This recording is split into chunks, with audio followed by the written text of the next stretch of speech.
Bismillahirrahmanirrahim.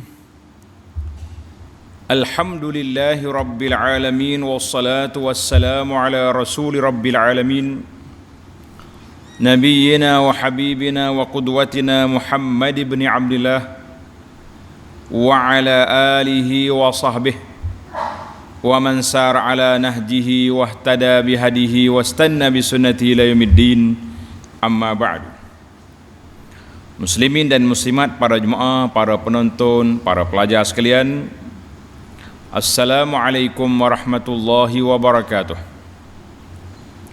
Alhamdulillah, kita teruskan perbincangan kita dalam kitab Hikayatun Fiqhiyatun, Hikayat Fiqh.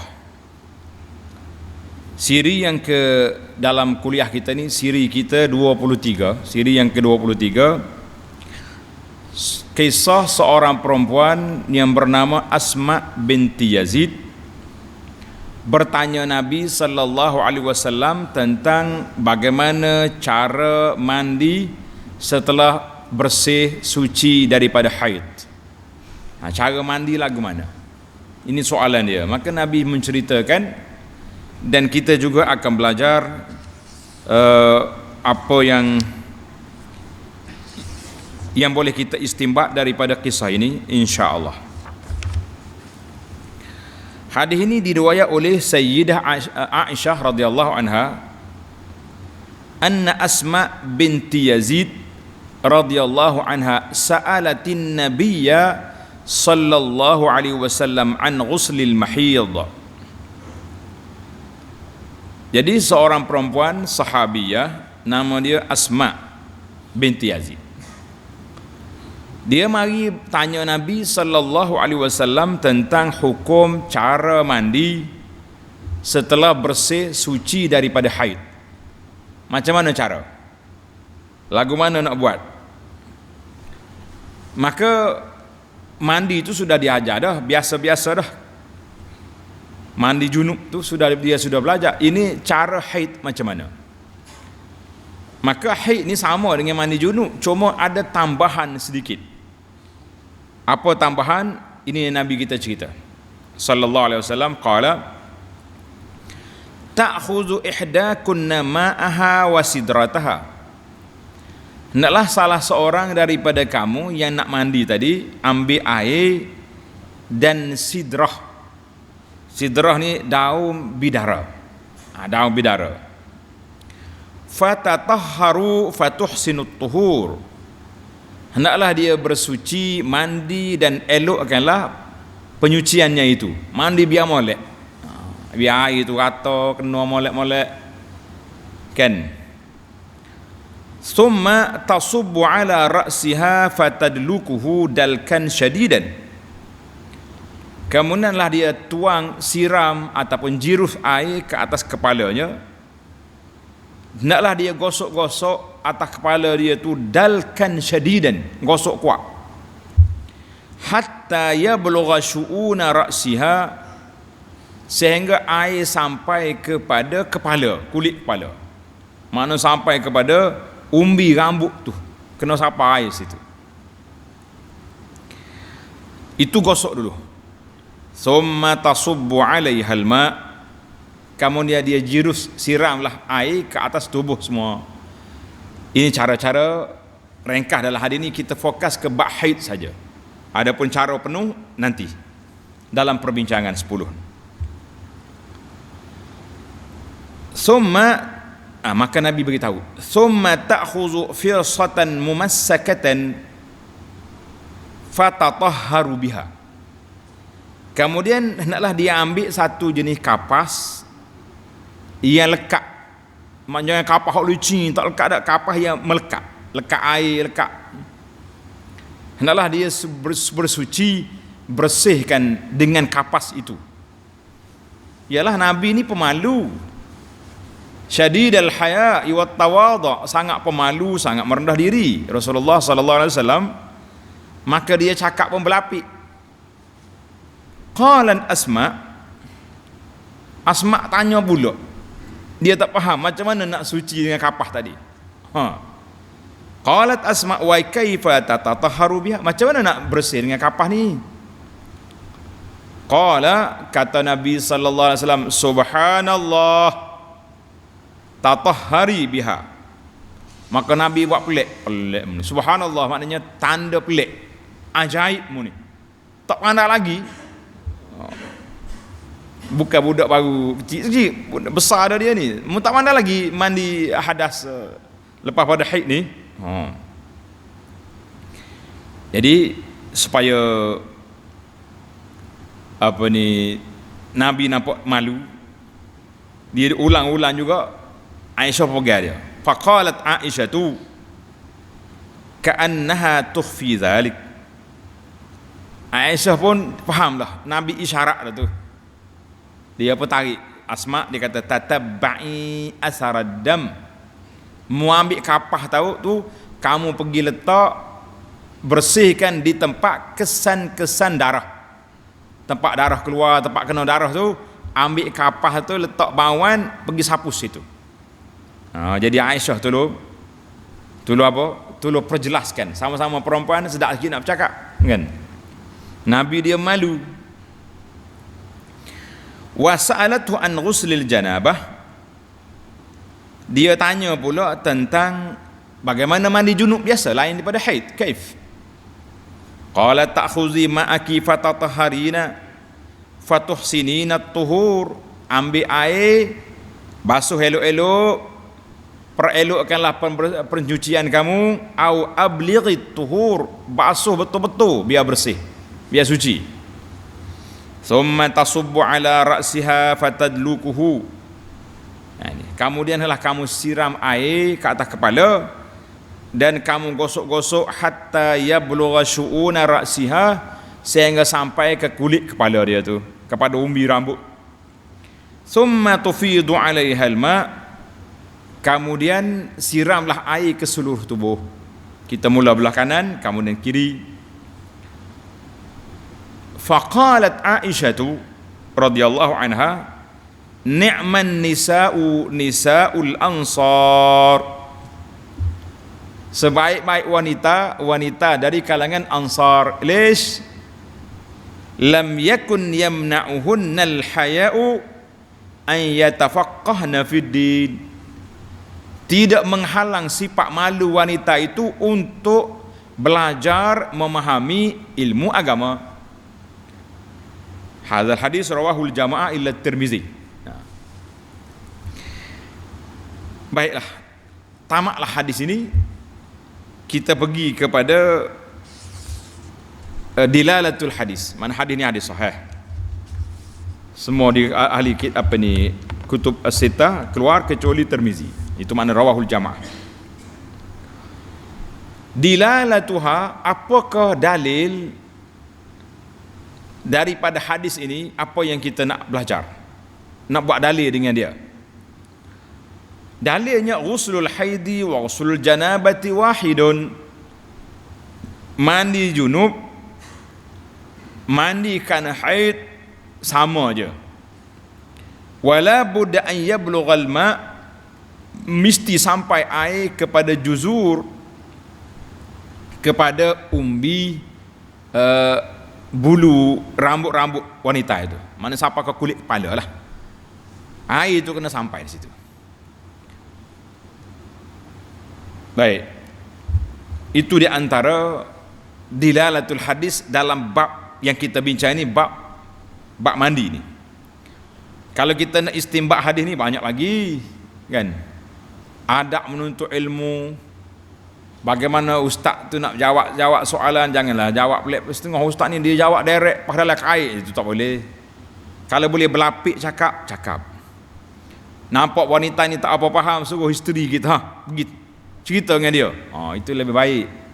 Khususnya dalam perkara-perkara yang berkait dengan kehidupan wanita, alam wanita. Alam wanita ni dipanggil alamul ajaib. Kata setengah pendakwah, alam wanita ni penuh dengan keajaiban. Banyak barang pelik dia. Sebab anak beranak satu rumah, satu keluarga, haid dia tak sama. Ada orang 6 hari, ada 10 hari, ada sampai 2 minggu rapak. Orang panggil maksima, dia punya meta sampai 2 minggu penuh. Ada juga, kan? Ada orang tak sakit haid, relax. Ada orang mari haid sampai ke hospital. Macam-macam dia punya cara. Ada orang stabil, ada tak stabil. Kita kata alam wanita ini alam yang pelik. Baik, kita tak suruh cari benda pelik. Kita nak cari cerita yang kita baca ni, apakah 10 isu yang dibincangkan. Yang pertama, cerita ibu kita Ummul Mukminin Aisyah.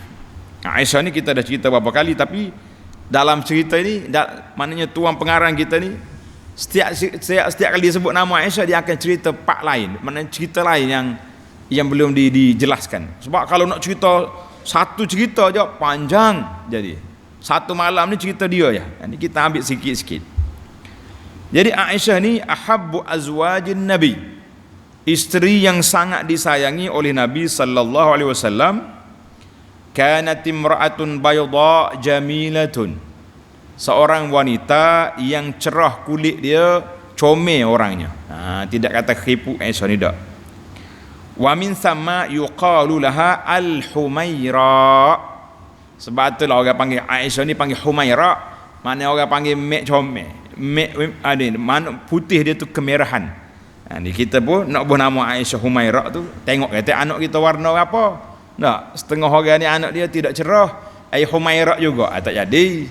Jadi kita Humaira bukan nama, itu gelaran orang panggil ke Aisyah sebab dia tu warna cerah. Putih jadi kemerahan dia tu. Nabi sallallahu alaihi wasallam kahwin dia sebab satu-satunya seorang anak dara, anak gadis. Maka wala ahabba mar'atan, Nabi kita sangat menyayangi Aisyah radhiyallahu anha. Amr bin al-As, dia ni masuk Islam pada tahun yang ke-8. Dalam siri yang lepas kita dah bincang tentang hadis Abdullah bin Amr ibn al-As kan dengan Aisyah. Waktu dia fatwa suruh buka sanggul tu, pintalan rambut, Aisyah marah. Jadi Amr ni ayah dia masuk Islam tahun yang ke-8. Dia pernah tanya Nabi sallallahu alaihi wasallam, ayyun nasi ahabbu ilaika ya Rasulullah, siapakah orang yang paling Rasulullah sayang? Qala Aisyah. Nabi kata Aisyah. Faminar rijal, laki-laki siapa? Qala abuha, bapak dia. Subhanallah, cukuplah kan. Kata Imam Az-Zahabi dalam Siyar, sayangnya cintanya Nabi sallallahu alaihi wasallam kepada Aisyah kana amran mustafidan, satu cerita yang sangat tersebar, tular kata orang. Sehingga kalau orang nak bagi hadiah kak, dia tunggu waktu Nabi di rumah Aisyah di atas itu. Suka. Nabi kita sallallahu alaihi wasallam pernah panggil Aisyah dengan nama manja, nama dia Aish. Nama manja. Kita pun kena manja-manja lah juga. Isteri nama apa? Hanya panggil nama-nama hok manja. Jangan duk manggil kok si mai mokmu lah. Mokmu. Alah, penat mokmu. Mok dia pun atas air mari. Ayahmu. Orang hok mari pun pelik. Mung siapa mung? Mokmu ayahmu. Mung siapa mung? Tak jumpa cari mung lah kita.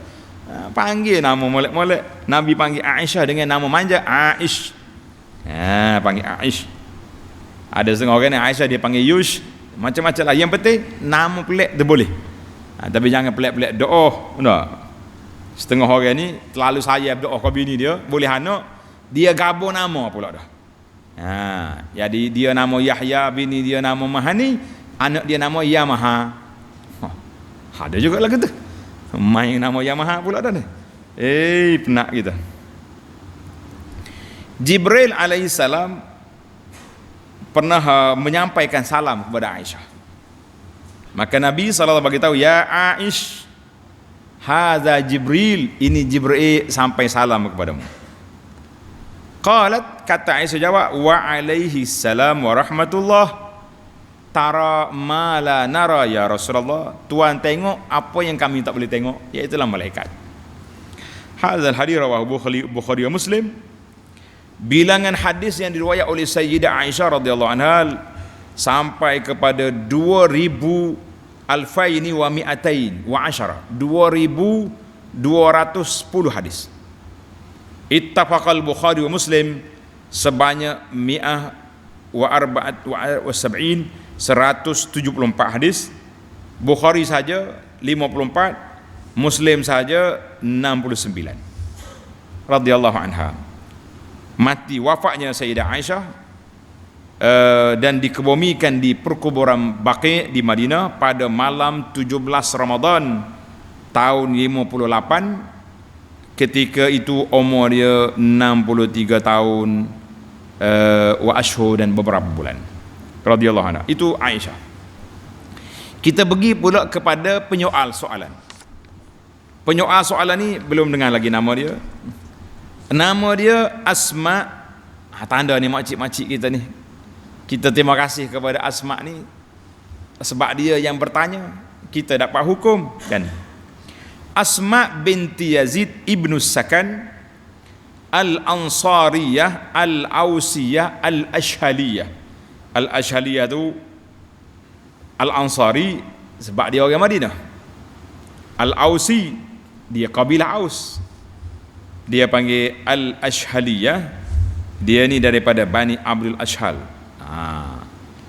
Anak saudara Ibnatu Ammat, anak saudara, anak kepada ibu saudara Muaz bin Jabal, sepupu dia lah, sepupu Muaz. Kanat min zawatil aqli wad din. Asma binti Yazid ni seorang yang cerdik akalnya dan kuat agamanya radhiyallahu anha. Dikenali dengan nama Khatibatun Nisa. Pemidatu wanita zaman Nabi, Asma binti Yazid. Ada pemidatu kita. Dan dikenali dengan nama Ummu Salamah Al-Ansariyah. Kalau kena panggil dia Ummu Salamah Ansariyah sebab takut tukar dengan Ummu Salamah isteri Nabi itu Al-Muhajirin Makkiyah, sebab Ummu Salamah ni orang Mekah, hijrah mari.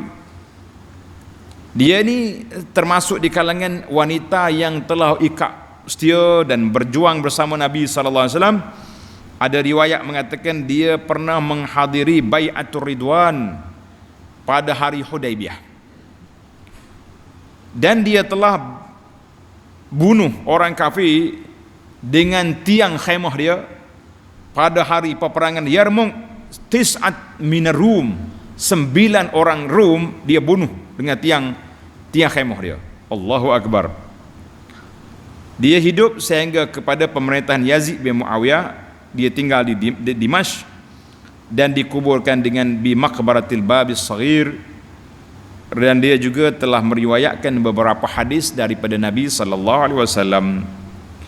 Nak baca kisah panjang dia, tengok dalam kitab Siyar A'lam An-Nubala jilid yang kedua muka surat 297. Baik, itu rawi. Sekarang ni kita masuk kepada amali, apa yang kita nak buat. Maka Nabi SAW apabila Asma' tanya macam mana nak buat sudah haid, Nabi kata ta'khudhu ihdakunna ma'ha wa sidrataha. Naklah kamu ambil air dan juga daun bidara. Apa dia daun bidara? Dia kata syajaratun nabak. Nabi. Pokok bidara, orang kata benara. Bidara ni mengikut dalam Tok Syekh ni kata ada 2. Nau bari, ada yang tumbuh di dalam padang pasir, kering dia ni. Daun dia pun kecil, menjadi makanan kepada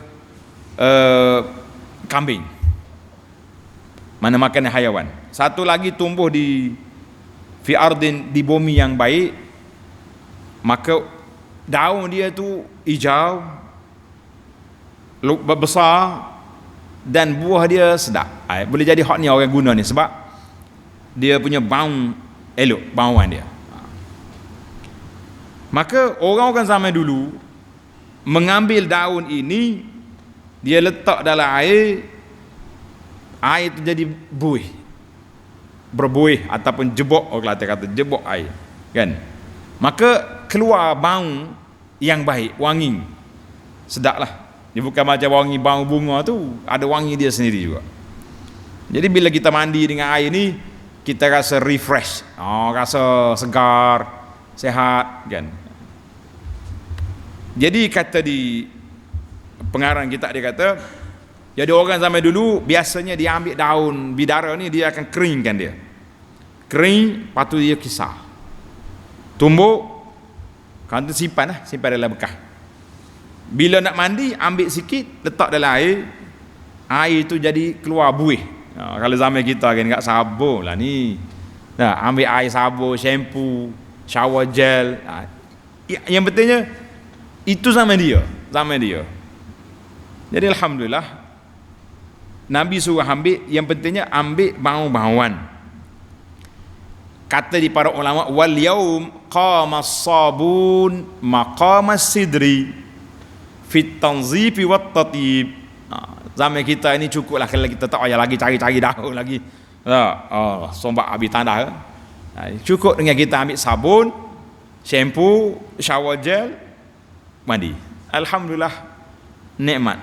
Zaman kita ini sudah ada syarikat-syarikat yang dikeluar oleh orang Islam pun banyak. Dia panggil BMF kan. Zaman kita ini utamakanlah yang tu.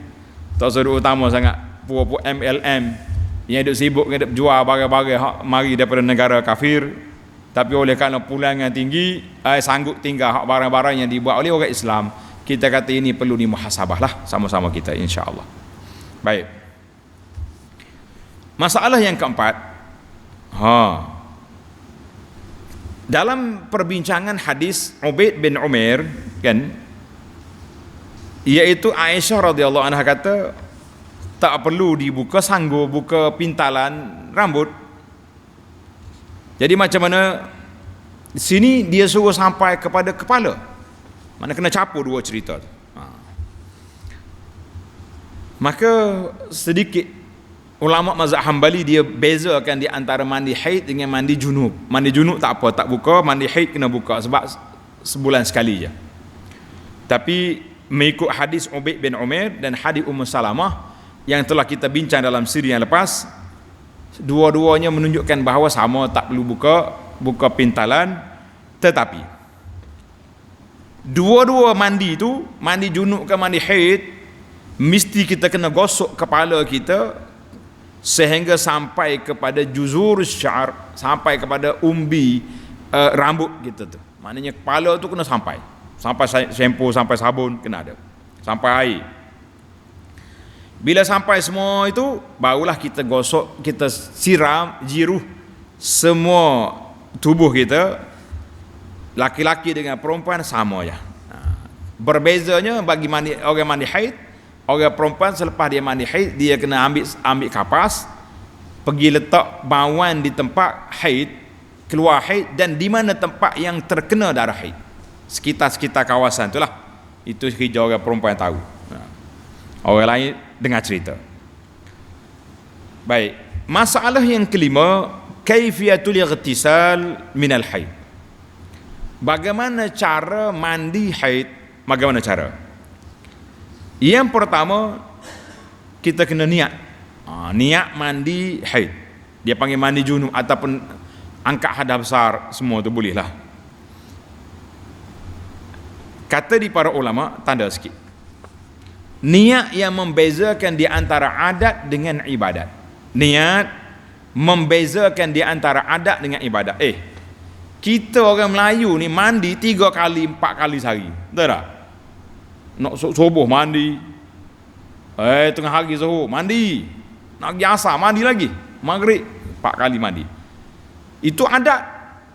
Tapi sekali-sekala bila tamat haid ataupun mari junub, maka kita kena mandi berniat. Mandi berniat itu sebab dia ibadat. Itu perbezaan. Kita niat mandi, kemudian kita basuh tangan, basuh 2 tangan dulu. Basuh 2 tangan, kemudian basuh faraj. Daripada luar dalamnya setakat mana yang boleh basuh, itulah. Jangan duk korek pada dalam. Dan kawasan-kawasan yang sekitarnya, sama ada dengan daun bidara ataupun dengan sabun. Basuh dulu. Selesai semua, al-wudu'u kamilan, ambil wuduk yang sempurna seperti wuduk solat. Kalau kita mandi macam kita mandi sekarang ya, dalam bilik air tu, ulama kata basuh kaki tak apa, lambat pun, sebab air tu akan turun ke kaki juga. Jadi kita basuh kaki slow sikit lah kan. Ada kata tak basuh kaki semua. Pasal dalam hadis kata wudu as-salah. Jadi ulama bahas ini dia kata boleh lewatkan basuh kaki sebab bila kita basuh kepala air itu turun ke kaki dah, sudah sampai pun situ. Yang pentingnya wudu tu. Yang seterusnya ambil air letak di atas kepala, gosok rambut-rambut kepala kita tu sehingga sampai air ke kulit kepala. Tanpa perlu buka pintalan ataupun jalinan rambut. Jalan rambut tu kita siram je air atas dia tu, dia masuk celah-celah. 3 kali siram di atas dia, atas kepala dia tu. Selesai rata semua dah kepala, barulah kita jirus ataupun siram semua tubuh kita bermula dari kanan. Mana kita start sini, ambil air siram kat ni. Sudah kanan, kiri pula. Kemudian semua daripada atas kepala sampai ke bawah.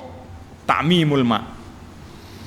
Timbul lagi soalan, dia kata ustaz, zaman kita ni kita mandi dengan air hujan, dus ni macam mana? Kan kita duduk bawah dia pakai sembut lah. Kita boleh guna isyarat pergerakan. Supaya sunnah mandi sebelah kanan dulu berlaku, kita isyarat. Buka air hujan, kita hollow kok kanan dulu. Gosok belah ni, betul hollow kiri, boleh. Kalau pakai wayar getah senang lah. Perau kau ni, basuh kau ni. Ini payah hujan timbul. Kalau kita nak terjun dalam kolam, lagu mana? Kita mandi di kolam contohnya. Kebetulan lagi pergi ke hotel ke, dah. Kita terjun, boom, masuk, gosok alik kanan dulu. Gosok kiri pula. Semua tu dengan pergerakan menjadikan dia kanan kiri. Alhamdulillah. Inna dina yusrun. Agama kita tu mudah. Tapi kena ada pergerakan yang menunjukkan kita tu memulai kanan dulu sebelum kiri. Biar ihya'us sunnah. Baik. Selesai semua mandi, la yu'adul wudu, tak perlu lagi kita ulang balik wudu. Kecuali tengah duduk mandi sini, pergi gosok pula anggota kemaluan. Maka itu ambil wudu semula. Ada kata tak payah dah. Lepas kita gosok tu kita mandi, takmim seluruh air. Jangan gosok dah dia, jangan pegang dah dia tu. Itu lepas. Alhamdulillah. Baik, bagi orang haid ada tambahan. Apa dia tambahan? Tambahannya dia kena ambil kapas, letak air wangi di kapas tu. Tak kira lah kapas ke tisu ke, letak air wangi di atas tu, kemudian dia pergi gosok di tempat keluar darah haid ataupun kawasan yang kena haid. Sekitar-sekitar tu, kawasan pempah kena haid tu, gosok biar wangi belaka. Sebab lepas pada ni yang ada suami, ada orang tunggu dah tu. Kalau mari bau penat, balik meta kau tu. Jadi biar mari tu wangi bang. Baru jadi kerja. Kata di para ulama semasa, walau kana minal a'tar. Zaman dulu orang tak di kapas gosok. Zaman sekarang ni pakai sereh. Sembuh ni. Pecek. Boleh dah tu pun. Tak payah kapas-kapas lah. Ambil minyak wangi perfume tu, sembuh situ. Jadi dah tu. Mudah sampai kita ni. Tapi jangan sembuh belai-belai, pedih melopak kau tu. Sembuh baik-baik lah. Wangi-wangi yang sejuk-sejuk, jangan duduk panah. Baiklah, kita selesai masalah. Yang terakhir sekali, laki-laki ke perempuan, apabila sudah keluar daripada mandi, kita pun baca doa wuduk kita tu lah. Asyhadu an la ilaha illallah wahdahu la syarikalah wa asyhadu anna Muhammadan abduhu wa rasuluh. Sudah kita belajar dalam kitab kita Perisai Muslim, dan ada tambahan riwayat, Allahumma ja'alni minat tawabin waj'alni minal mutatahhirin. Habislah. Sudah. Itu cara mandi yang lengkap. Baik, kita pergi kepada masalah yang keenam. Dalam hikayat ini disebut al-firsah. Firsah makna ambil kapah yang melekat. Nabi suruh pergi bersih dengan dia. Jadi asmaknya kita tanya pula, kaifa, bagaimana tu? 3 kali Nabi ulang, 3 kali Asma tanya bagaimana. Lagu mana nak buat? Sehingga Nabi kata subhanallah tatahari biha. Nabi kata pelik mu ni, bersuci dengan dia.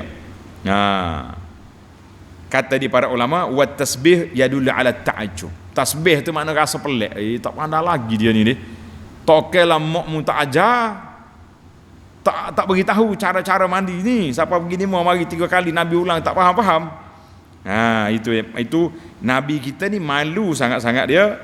Kan syadidul haya'i wat tawadhu. Kata ni malu Nabi tu minal azra'i fi khidriha, lebih malu daripada anak gadis di sebalik tabir.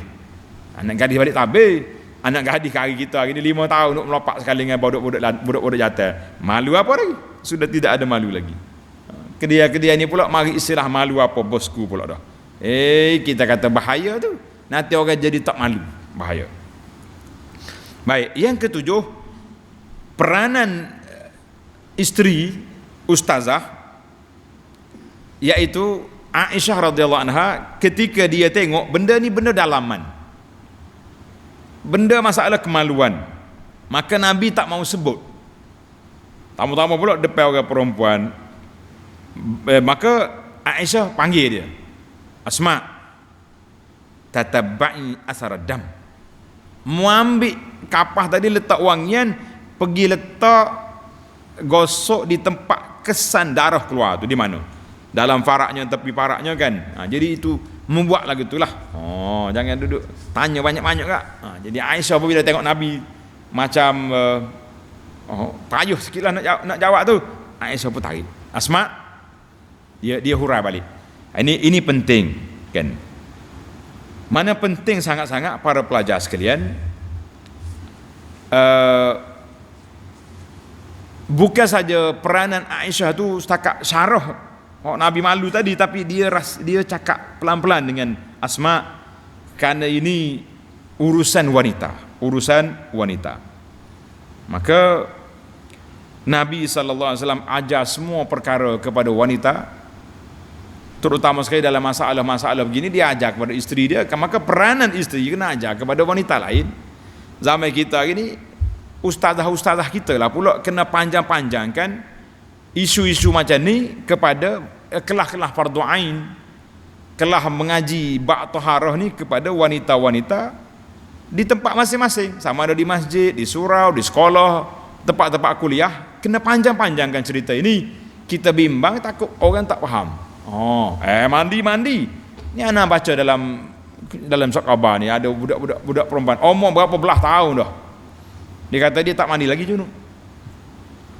Lepas habis haid mandi begitu macam biasa, supaya tidak haid juga. Maknanya dia tak angkat lagi hadas besar dia tu. Salah siapa ni? Salah ibu bapa tak pernah didik, dan mungkin ustazah dia pula tak pernah tanya. Maka kita kata kesianlah kepada budak ni yang nampak bersalah kan. Allahu Akbar. Jadi macam-macam pertuk aja. Maka pernah satu kes, sahabat-sahabat ini khilaf dalam masalah bila wanita tu kena mandi. Laki-laki dengan wanita, suami isteri, bila kau kena mandi? Ada kata tak wajib mandi selagi tak keluar air mani. Ada kata tak, sentuh tu kena. Tak puas hati. Mari, Abu Musa kata, aku beri jawapan kepada kamu. Mari. Dia pergi jumpa Aisyah. Aisyah, ya Ummah, saja nak tanya soalan tapi malu sikit ni. Aisyah kata, jangan malu. Mu tanya aku seperti kamu nak tanya makmu. Aku ni ibu kamu, Ummahatul Mukminin. Dia pun tanya soalan, bila kau wajib mandi? Aisyah pun jawab, kata Nabi SAW, iza jalasa baina syu'abihal arba', apabila seorang suami itu duduk di simpang 4, bahayalah tu, simpang 4 tu mana? Wa massal khitanul khitana, bersentuhlah 2 tempat khitan, faqad wajabal ghuslu, wajiblah kena mandi. Ada rawah Muslim, dalam riwayat kata wa illam yunzil, walaupun tak keluar mani. Sentuh ya, kena. Maka ini menjadi peranan kepada ustazah menjelaskan benda ini sejelasnya kepada masyarakat. Baiklah, yang ke-8, jelas di sini bahawa mandi haid dengan mandi junub satu, kecuali tambahan kepada letak wangian di tempat keluar darah haid. Bagi orang berjunub tak ada masalah lah, sebab dia tak ada haid apa-apa dah kan. Laki-laki dengan perempuan sama, yang pentingnya kena sampai air itu seluruh kulit dia kena sampai belakang, termasuklah kulit kepala. Yang ke-9, waqi'unal mu'asir, realiti semasa, bahawa zaman dulu orang sabun, ashnan, sidir, itu nama-nama sabun zaman itu. Kalau kita baca dalam kitab-kitab hadis tentang taharah, dia panggil ashnan. Jadi zaman kita ni orang tak sebut dah, orang sebut shampoo bahasa Arab kata shampoo, bahasa Arab shampoo, minyak shower gel, sabun. Jadi alhamdulillah sunnah berwangi itu ada. Alat nak berwangi tak apa walaupun kita tinggalkan. Jangan kata awak ni apalah mandi tak pakai daun sidrin, tak ikut sunnah lah.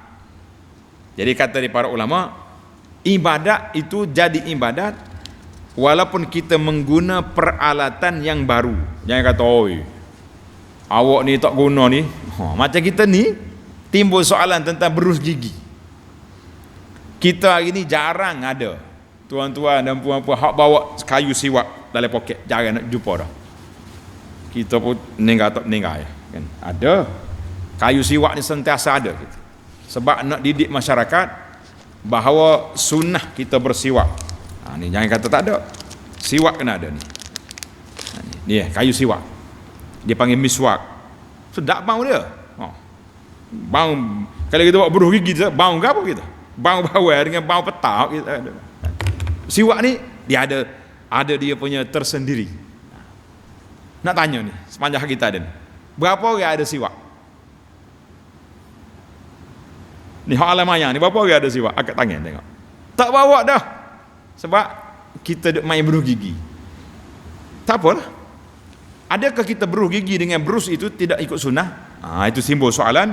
Jadi para ulama semasa kata itu pun sunnah. Yang pentingnya kita bersiwak setiap kali kita mandi, bila kita ambil wudu, kita nak pergi masjid, kita nak baca Quran, kita nak duduk dengan isteri, semua kena bersiwak.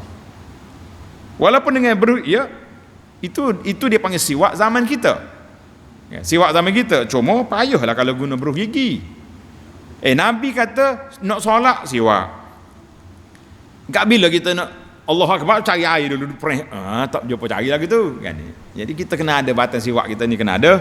Jadi samalah isunya dalam taharah ni, walaupun sudah tidak ada lagi kapas-kapas tadi, memadai kalau kita guna wangian yang ada walaupun sembuh itu, tapi carilah wangian yang tidak berbahaya lah, tidak berbahaya kesihatan, sebab kawasan atau kawasan sensitif tu kan. Baiklah, yang terakhir sekali, hikayat ini menyatakan bagaimana para muslimah zaman dulu sangat-sangat mengambil berat tentang ibadat mereka, sehingga dia sendiri nak tanya Nabi SAW tentang bagaimana mandi. Gitu sekali. Kita hari ni pun kena tanya ustaz. Tapi kalau nampak sensitif sangat, tanya ustazah kan. Alhamdulillah sudah ada, kena tanya, jangan malu. Kata orang malu bertanya, sesat jalan. Tu dalam bab jalan, malu tanya hukum, dosa lagi tanya buat benda tak betul kan. Jadi kita kena tanya, sentiasa bertanya, tanya soalan realiti, soalan yang berlaku dalam masyarakat. Jangan duk tanya pelik-pelik.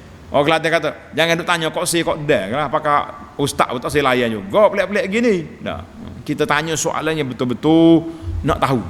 Macam hari ni ramai wanita, termasuklah suami wanita bertanya juga, ada ustazah kau dia kata mengatakan bahawa kalau kita sujud, tangan kita ni kena terbuka, sujud atas lantai, kalau tidak tak boleh. Jadi alhamdulillah ana dah hurai panjang dalam pengajian fiqh kita di sini, iaitulah dalam kitab Al-Mu'tamad dan lain-lain kita, bahawa yang kita kena buka Tak boleh lapiknya dahi saja. Dahi dengan hidung lah. Musim Covid ni ada pakai pelitup muka dipanggil mask ni. Jadi itu pun darurat.